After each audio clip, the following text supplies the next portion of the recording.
You can find the product featured in today's video and so much more at Dan's Dinosaurs. Follow the link in the description below to peruse his expansive selection of all things dinosaur model and figure related. Should you choose to order anything from his site, feel free to mention in the comment box at checkout that your friend Killershrewfan sent you. Now, on to the review. Hello everyone and welcome once again to Nanmu November on Killershrewfan's Killer Toy Reviews. Now, I couldn't let the month go by without talking about something that I find a bit disconcerting, for want of a better term. There seems to be an emerging trend with Nanmu as of late where instead of producing quote-unquote new figures, we're seeing them release several redos of their older products. So many, in fact, that it almost feels like that's now their entire focus instead of attempting to do anything remotely new. I mean, I think the newest thing they've done in recent memory has been Mordred, and the work on that figure began over a year ago now. Some of it makes sense, like I can see redoing their Giganotosaurus in the style of the Dominion design, but as a fan who's been following their work for some time, seeing so many remakes of old sculpts does feel like a boring cash grab on Nanmu's part. Kind of like how Disney has had such a focus on remakes and reboots of their popular IPs. Like, here's something you already love, but a lot cleaner and flashier and more expensive. Throw money at it, please. I don't know. I've heard rumors that Nanmu hasn't been having the best year from a sales point of view. And given the Brachiosaurus debacle and relatively unpopular follow-ups like the Parasaurolophus and whatever Mordred was supposed to be, I guess it makes sense that they want to go back to easy crowd pleasers rather than doing something risky and different. I'll admit there are pros to this approach. For one thing, it allows new collectors to get a model of a dinosaur design they really like, but may have missed out on given Nanmu's relatively short production runs. That and Nanmu's artistry has clearly improved since their early days, so wanting to redo older figures to deliver something with the same level of paint, detail, and screen accuracy as their more recent work is understandable from a creator's standpoint. Still, the hyper-focus on pricier do-overs and limited edition resin sculpts of the same animal does make the whole brand feel a little stale to me. They did tease a totally new species to their lineup back in June, but have been silent on it ever since while focusing on all these 2.0 releases. Needless to say, I was, and still am, a little skeptical to the direction they're taking the line, but sucker that I am, I played right into it and picked up their Supplanter 2.0. And before you ask, I even have the limited edition version on pre-order, yes. Whether or not I stick to it remains to be seen, but we're going to talk about the standard release today and decide if all of this do-over stuff is worth it. So here we go, it's Killershrewfan's Killer Toy Reviews, and this is Nanmu's Spinosaurus Supplanter 2.0.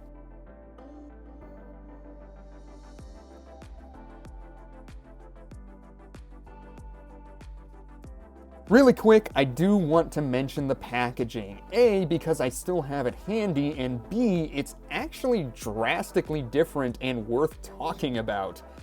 Instead of the more utilitarian white box with the 3D render of the sculpt, Nanmu are now releasing their figures in black boxes plastered with glamour shots of the product within and gorgeous, eye-catching, full-color artwork. This same artwork is of course what you see on the card inside, but it's really cool to see that being incorporated into the packaging of the figure as well, making the box a work of art in and of itself. So this is definitely a change that I can get behind. But now for the main event, here is Supplanter in all of its glory, and the first word that comes to mind here is presence. And whereas that can be said for a lot of Nanmu's larger theropods, I do think it rings particularly true here, especially when compared to their previous Spinosaurus. The intimidating posture and imposing size do wonders for this Spino. And if you wanted to kick it up another notch, you have the option to also pick up this movie-inspired base for your dinosaur to complete the look.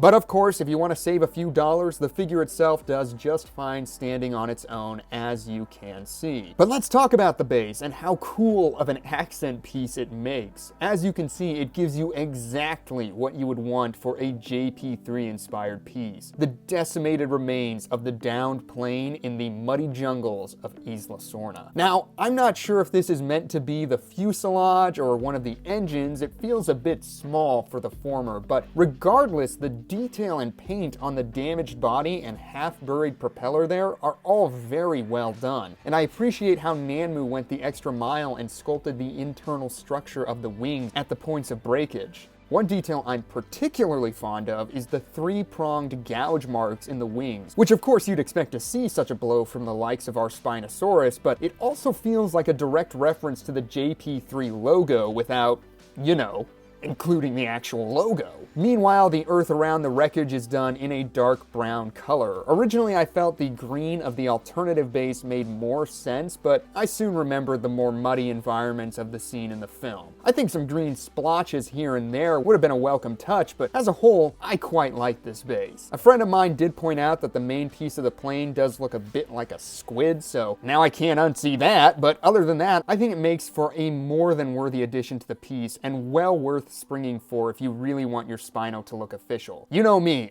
I always go for the bases on my figures, and when you have one that's like straight out of the film like this one here, it's all the better. So I'm glad Nanmu are including bases in these redos. Something I can't help but feel like the original versions were missing. And now for the figure itself, and as always, we're gonna start at the head. I will say right off the bat, it is very easy to see Nanmu's improved technique on this sculpt. No sense in beating around the bush here. Not only is the basic idea of the Crash McCreary Stan Winston et al. Design easily apparent, but the detailing has improved tenfold. The subtlety of the scales, striations, and wrinkles across the board strike the perfect balance between being immediately discernible without feeling overstated or busy. As far as the design elements go, you have got the dual lacrimal crests jutting up in front of the striking lime green eyes, complete with the evil slit pupils. I'm led to believe this model is based on the animatronic rather than the CGI model, given that the notch in the upper jaw is much more pronounced, while the tip of the snout looks more rounded than what we see in the CGI version of the creature. Like all of Nanmu's recent and future releases, this Spinosaurus does not feature any articulation, and the mouth has been sculpted in a wide, roaring position, revealing the wrinkled pseudo-cheeks,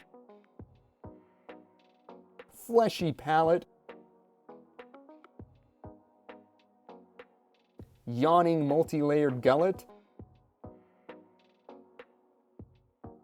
and a long, thin, and slightly curled tongue. All of which have been painted in fleshy pink and red tones before being glazed over in a slobbery layer of gloss. Then of course the teeth have been cast in that semi-translucent plastic to give them that enamel-like appearance and sheen. All in all, the head on this Spinosaurus is a real looker. I cannot get over how fine the detail work is. I mean, just look at the wrinkles running along the lower mandible there. Those are so well done it blows my mind.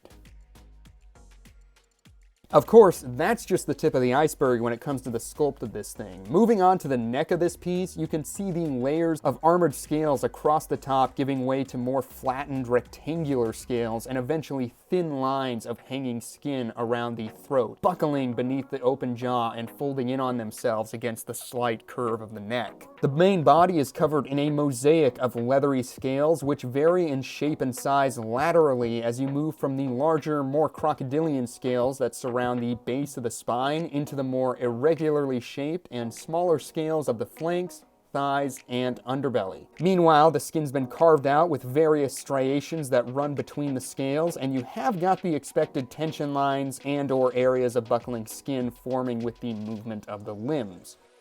As you move from the body to the tail, you can see the scales all but disappear and are replaced by more elephantine skin textures that crisscross the tensing cords of muscle at the base of the tail. You have also got a row of uneven ridges that run down from the end of the sail to the tip of the tail there.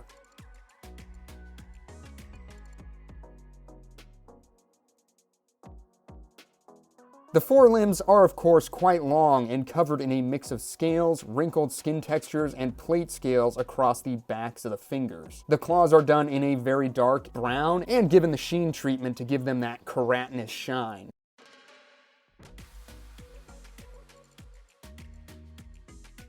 Meanwhile, the thighs are incredibly robust with tensing calves and sturdy ankles. The feet have the same plate scaling as the fingers, and I do love how they sort of fold over each other with the curling of the toes there.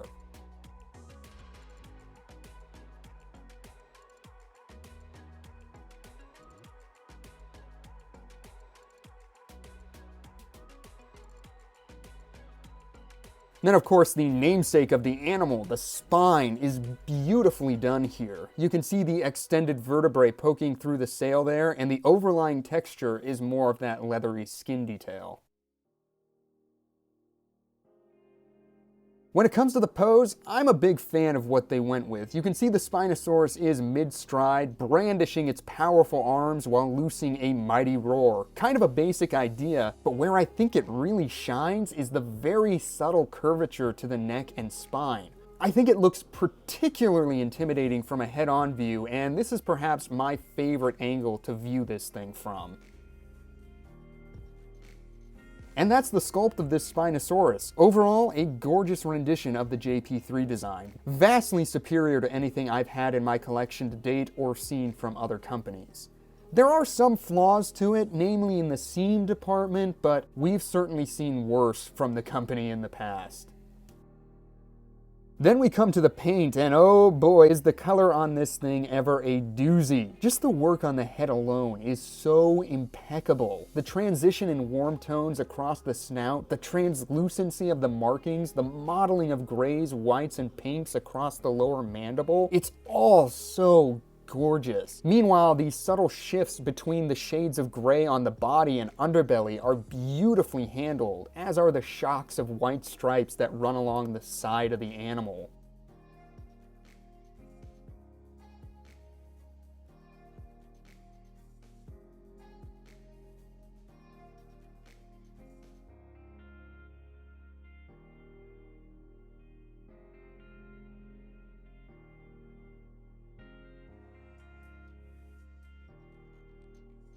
The eye-catching paint of the sail is also beautifully done. The transition from the red top to the orange along the vertebrae is gorgeous, as is the subtle blue between, and the white markings are also very well applied.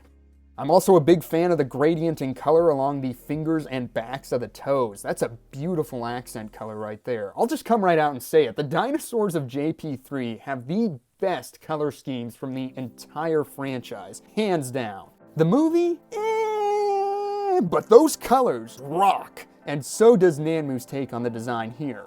Again, it's got some areas I don't love, like the speckling along the tail and some of the stripes along the arms. Those areas do feel a bit artificial for my taste, but it's nothing too distracting, and it doesn't detract from the figure as a whole.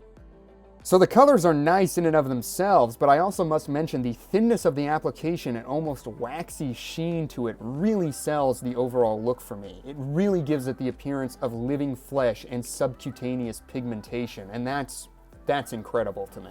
Of course, Nanmu being Nanmu, there are two variants of this mold, the other being an albino counterpart. And as someone who's often expressed a desire for albino dinosaur color schemes, it was sorely tempting, but I can't, guys. I cannot justify buying 3 do-overs from Nanmu after already owning 2 JP3 style Spinos. 3 if you count Papos, I guess, but you know, it's 3 more, it's just not happening, sorry.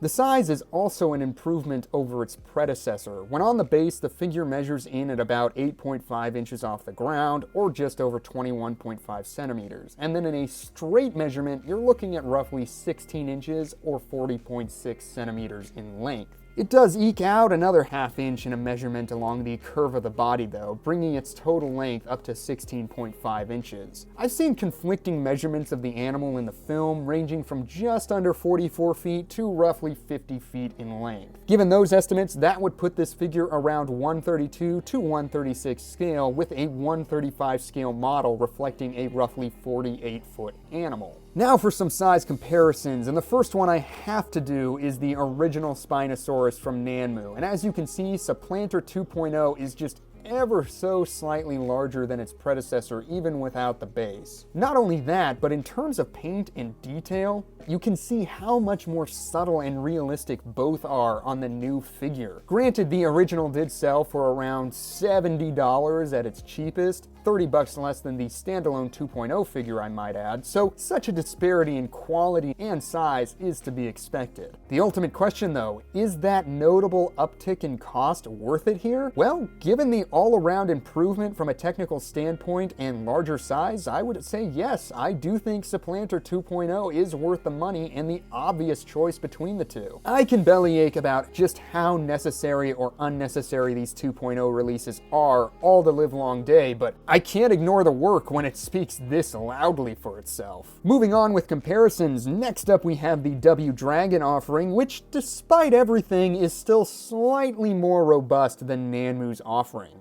I'll also note that the poses are suspiciously similar yet again. Both are mid-stride, slightly turned over the left shoulder, mouths open and arms held up and at the ready. Sure, there are only so many poses to do, but this seems like yet another example of Nanmu copying someone else's homework but changing it just enough that people wouldn't notice. But we noticed, didn't we, Nanmu?